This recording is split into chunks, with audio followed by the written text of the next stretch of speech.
So Chuck Todd, or as I call him, Human Oatmeal, he weighed in on Bloomberg jumping into the presidential race, and this clip is special. You know, in the smoke-filled room, you'd say, on paper, Bloomberg has the right balance of what you want to win a broad election. Maybe not a deep election, but if you're trying to win the ex-suburban Republican, which, by the way, Michael Bloomberg's an ex-suburban, arguably an ex-urban Republican, and at the same time, you care about these core progressive issues like guns and climate, it ain't just somebody buying an election. It ain't just somebody buying an election. It is certainly him buying legitimacy. It absolutely is that.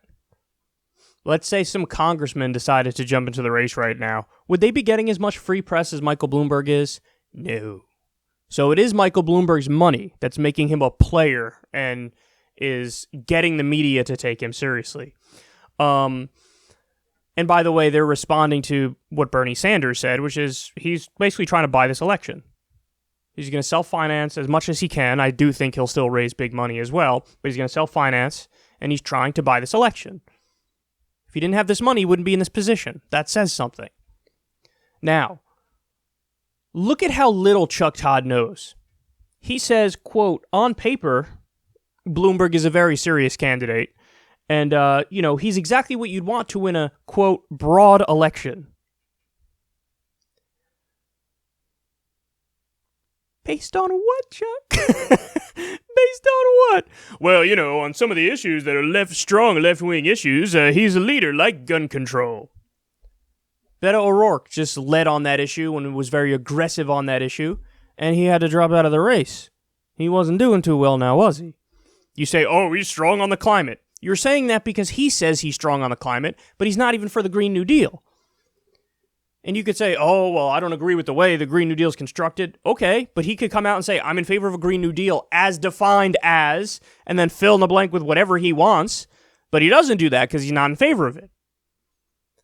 There's nothing about this guy, on paper or otherwise, especially in today's day and age, that suggests he's a serious contender.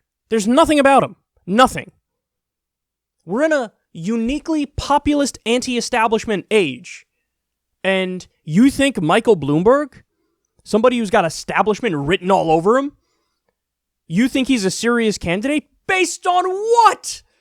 Because he's a mainstream media goon, because he's in these elite establishment circles, and because everybody around him and everybody at the cocktail parties says the same thing. I'm not sure Chuck Todd has ever had an independent thought in his entire life. So just so you know, and we just went over this in the previous segment, Michael Bloomberg used to be a Republican. Now, Chuck Todd uses that as like, see, so he can get some crossover Republican votes. Except, go listen to the discourse about Michael Bloomberg. They all despise him. They all think he's like an out-of-touch elitist who wants big government to take their soda. And they're right. That is exactly what he wants to do. He's not going to get any Republicans. What, are you kidding me? Bernie Sanders. Bernie Sanders is the top of the list when it comes to getting disaffected Trump voters. You want to know why? It's the populism, stupid. And Michael Bloomberg is not populist. Andrew Yang as well is very good at getting former Trump voters, disaffected Trump voters. Why? It's the populism, stupid. With him, it's the UBI. It's talking about, oh my God, automation is taking your jobs. With Bernie, it's talking about, hey, outsourcing has crushed the middle class. I want to bring jobs back. Bernie Sanders also does well, the best among self-described conservative Democrats, even though he's the strongest lefty in the race. See, it's not about labels. It's about what are you actually going to do to help people on the specific issues? And Michael Bloomberg is going to do Dickie McGee's acts. He's not doing anything to help you. So he used to be a Republican, then he became an independent. About 7.5 minutes ago, he became a Democrat, and people are acting like he has a serious shot in the Democratic primary. He makes fun of Medicare for All by equating it to a pony, free healthcare and a pony. He says legalizing marijuana is, quote, the stupidest thing anybody has ever done. That's a policy position which is between 62% popular, and in some polls now, I think it goes as high as 70% popular.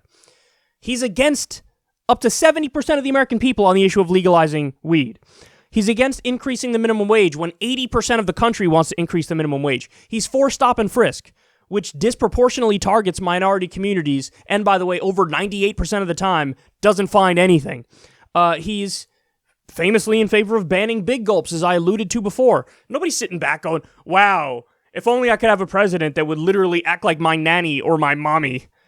Are you kidding me? And, he, of course, is going to end up doing the opposite of what he wants to do, which is he helps Bernie Sanders. By the way, you all have seen this. I've seen this recently. The media bends over backwards to, it's he who shall not be named with Bernie Sanders. I mean, they will literally say, like, Elizabeth Warren surges into second place and Pete Buttigieg is a strong fourth. A strong fourth. What? So, this is what they do. They bend over backwards to not talk about Bernie Sanders, act like he's not a serious candidate. And then, Schmuckbag McDingbat over here, Michael Bloomberg, billionaire, Hobbit boy, jumps in, and it's, oh, am I so serious? Oh, you're such a serious candidate? Yes. Oh, you have so much money. Yes. And then the other problem is, all these mainstream media hosts, they actually are, in a roundabout way, incentivized to treat him very kindly. Why? Bloomberg, the news company. Bloomberg is a news company. He has a news company. He's going to run for president. Chuck Todd and all these other people know, maybe I go a little softer on him because what if CNN lets me go or MSNBC lets me go or Fox News lets me go? Well, I want to be able to get a job in this industry and maybe Bloomberg will hire me. This is how the game is played, man. He's got too much power and influence from a personal level, from an individual level, because he's a billionaire and because of his investments and because of what his money does. There's too much of that can impact the dynamics of the race. And so, of course, you're going to have these journalists and reporters, so-called journalists and reporters, treat him with kid gloves. He might be their next employer. Of course they're going to do that. So, embarrassing. But I shouldn't be complaining because, again, this is why you guys have to come to YouTube to try to find, news and information and political talk that's digestible. Is because this is what you get when you turn on TV.